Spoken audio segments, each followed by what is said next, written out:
Hey everybody, it's Alex from Alex and Erika's channel, and we're going to talk about Lake Como today. Specifically, I want to provide some information, some tips on using the ferry. So if you're going to be visiting Lake Como anytime soon, this video may be helpful for you.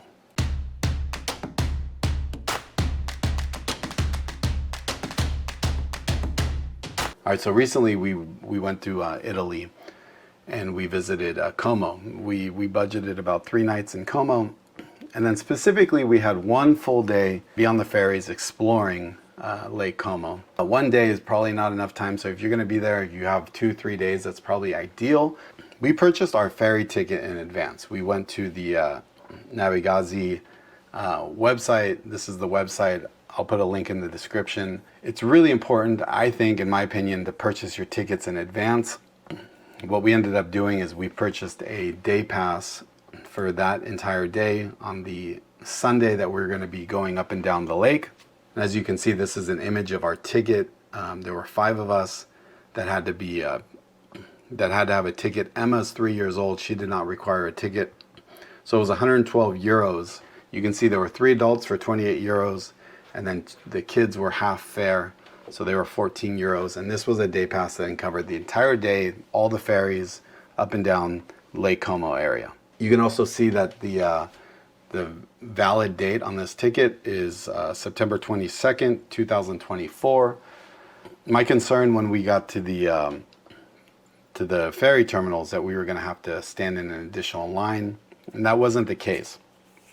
The key was having this PDF, an image, a copy of it on your cell phone, and that is what you would use to board the ferry. You would just show them that on your phone, and you could get on and off the ferries. There was no need to stand in additional lines. On the website, they have a link to all the timetables for Lake Como. And when you open up the timetables, you can see basically what I'm looking at right now, the schedule.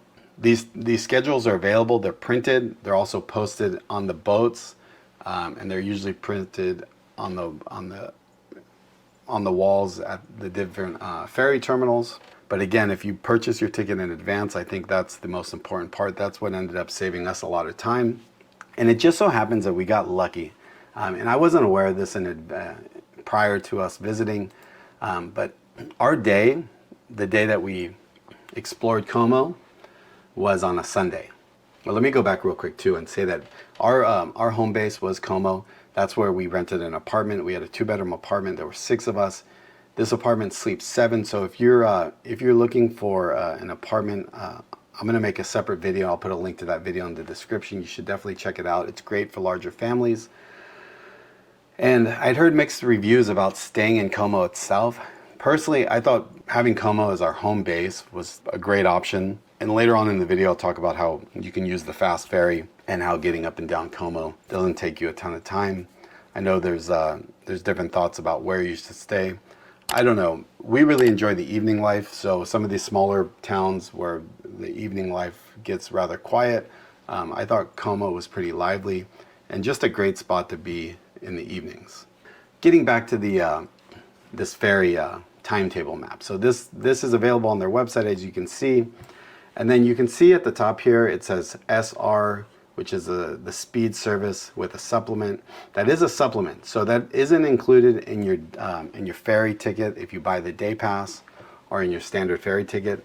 But you can see the items that have, if you can see the routes here that have the SR in front of the number in red letters, that is your rapid service. Our ferry was leaving at 9:15. We were on the number 10. And then you can see all these different stops. And so we were on the slow boat. We got there, we lined up, and then we started to realize that everybody waiting in line were either buying tickets or they were buying the upgraded ticket for the rapid service ferry. Came to the conclusion that the time saved with the rapid ticket would be lost in waiting in that huge line. So we just ended up keeping our ticket and going on the slow ferry. And we're super happy that we did. The reason why is because on Sundays, in certain times like peak season, the summer months into the fall, on Sundays, they still run these steamboats. And the steamboat that we were on that day, on that Sunday at 9:15, was the Concordia. This was an old steam paddle boat. You know, for me personally, I just love the history, the old nostalgia of this boat. It was just such a cool experience. Yes, it took like 2.5 hours. As you can see, if you look down the timetable here, by the time we got into Menaggio, we went to Bellagio, but it terminated, this fair terminated, or the route terminated in Menaggio at 12:03. So it's 2 hours and 45 minutes zigzagging up and down Lake Como. And as you can see also, we had 1, 2, 3, 4, 5, 6, 7, 8, 9, 10, 11, 12, 13, 14, 15, 16 stops. That's a lot of stops. But for me, it felt like it went by so quickly. We're zigzagging back and forth across the lake. We're visiting all these small villages that we've never been to before. The scenery is just absolutely stunning. It's beautiful, taking photos. Now, if I lived in the area, if I went to Como on a regular basis, there's no way I would want to do this ferry every time I went down to Bellagio or Menaggio. But having never done this and having never been to Como, for me, I thought the experience was really, really cool. But what I would do is I would go to the ticket office, and even with your day pass, just confirm if any steamers are going to be running, if that's something you want to do. So quick update, I just wanted to reiterate that using the website to purchase ferry tickets, it is possible, but it's a bit of a challenge. You need to use the timetables, you need to find a real schedule and punch in those times where you were going to start and where you plan on ending, and be within that 15 or 20 minute, 30 minute window, because if you don't, it's going to show that everything is sold out online. It took us an hour or so. We were able to purchase it. I messaged them, they responded and say, if you can't purchase it online, then just go to the ticket office the morning of when they first open, and you can buy your all-day pass that way. And that may be the best option, but it is possible to purchase it online. You just have to, you got to teeter with it for a while, but you'll get there. Now, what we ended up doing is we did that triangle. You'll see in this map here where you go to Varenna, Menaggio, and then Bellagio. As you can see here in the video, we're arriving to Bellagio where everybody gets off the boat, but we stay on for one more stop. And this was the advice from the guy that was working on the boat that day. So we ended up going to Menaggio. We toured around there. We spent an hour exploring Menaggio. Yes, very short amount of time, I know. We're exploring Europe. We were there for 25 days. We just had a couple days in Como that we had budgeted, allotted for time. Again, if you had more time, what I would do is I would try to plan your visit where you can do the steamer at least one day. The other days, you can do the rapid service, get around, and you'll have more time in some of the different villages around Como. That would be ideal.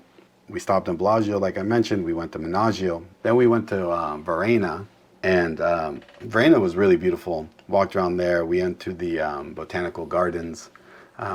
I think the entrance fee there was like 10 euros, but in my opinion, well worth it because there were very few people in there. You could take some amazing photos. The scenery, the gardens, everything was really, really beautiful.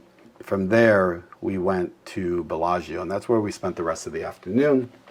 And this is where it gets a little important, and I wanted to share this information, is that when you get to Bellagio, when you first arrive, and you got to remember too, that triangle that I showed on the map, it's my understanding that there's ferries that run between those 3 spots every 15 minutes. It's a very popular triangle of, 3 places that, like, if you have a limited amount of time in Como, these are 3 places that people always suggest that you go to. And so we arrive in Bellagio. Bellagio is going to be our spot where we spend the afternoon, where we go for late lunch, early dinner. But the first thing we do in Bellagio is we go to the ticket booth and we buy our rapid service. And this is where it was a little confusing, but I understand it now, is that when you have your ticket, when you have your ferry ticket, or you have like the day pass like we had in our situation, you can only purchase your rapid ticket from your final destination to your return point. So instead of waiting where there's limited numbers of rapid tickets available, the guy that was on the slow ferry with us, the Concordia, he suggested as soon as you get to Bellagio, go directly to the ticket booth, buy your rapid ticket to return. You'll have your rapid ticket in hand. That was like an additional 7, 8, 10 euros per person. You'll have your rapid ticket in hand. Then you go explore Bellagio, do your thing, have lunch, do whatever you're going to do. When we got to Bellagio, we ended up purchasing our rapid ticket for the 6:20 ferry back, thinking that would be enough time. but also knowing that worst case scenario, if we somehow missed that ferry, there were 2 or 3 additional ferries that would be leaving to go back to Como. They wouldn't be the rapid service, but they would be pretty quick because they didn't have as many stops going back. And the interesting thing about the ferry back is that it didn't really feel, I mean, it was a newer ship, a newer boat, but it didn't feel like it was like we were flying across the water. It's just we didn't make the 16 stops that we made coming down. We only made 1 stop on our return, and it was at Leno. And then once we made that stop, we returned to Como, and we were back to Como in like 30-40 minutes. So my advice would be to ask questions. Everybody that we talked to that worked on these ferries were very, very nice. I'll end this video with some footage of our slow ferry, the Concordia, when we started out in the morning. Just the experience and the location. So we were one of the first ones to also board the Concordia, and they had these little wings that had a door to them, and nobody was sitting there, so we went out there, sat there. We had a table, 5 or 6 chairs to ourselves. It's amazing that they keep these boats, or these steamers, in such good shape. The captain that was driving the boat, he was you could tell he was such an OG, just a really cool guy. I mean, his control and his ability to maneuver this boat in and out of each dock was really, really cool. The steam whistle. A quanto sei adesso? Dobbiamo aspettare un attimo perché c'è qualcuno.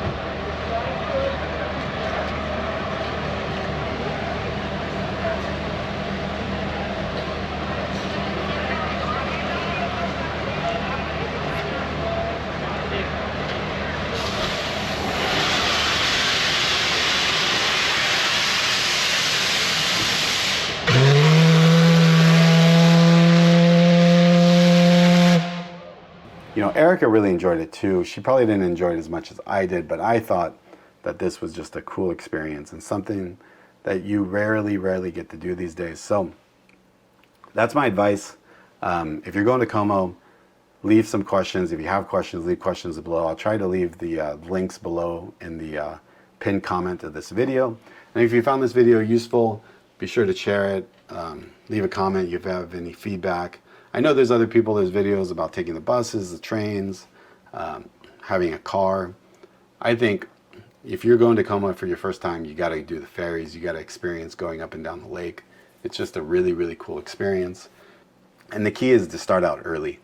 So there's a lot of day tours that come in, busing people in, take the ferries going up and down Como. I think if you can get ahead of that crowd, it's going to make things a lot easier if you line up early, especially if you have your ferry ticket in advance. You just have to show them that PDF and you can get right on the ferry. You won't have any problems. But if you're trying to buy your ticket the day of, that's where the lines get rather long, and that's where it can be a little frustrating, especially starting out in Como. But other than that, everything worked out really well. So I hope you found this video useful, and we'll talk to you later. And be sure to give it a like, a share, subscribe, all that, and hope you're having a great day.